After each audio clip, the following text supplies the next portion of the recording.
Lesson 8, the light adjustable lens.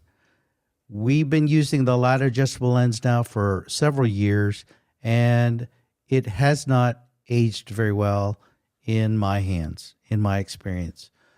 The light adjustable lens requires a lot of extra time and work on the part of the patient and the surgeon. Ultimately, it's a monofocal lens. It gives good vision far, but not near, or good vision near, but not far away. It requires a lot of adjustments, and many patients who have the adjustments, what we find is the adjustments seem to be somewhat less than predictable. And patients with the light adjustable lens sometimes will develop visual artifacts or aberrations after having their light adjustable lens adjusted or locked in.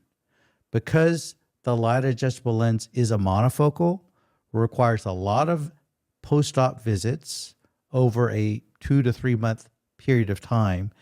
The adjustments are not predictable, and the quality of vision is sometimes not as good as we would expect, given the time and effort involved with placing the light adjustable lens.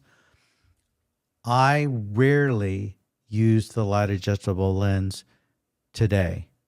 If a person wants their best optical quality, instead of using the light adjustable lens, if they want to have monofocal perfect vision, I'll place either a LI61AO or I'll place an Invista Toric Aspire. And if they need to have an adjustment, I'll simply do an intraocular lens exchange with one of these lenses and fine-tune their vision that way.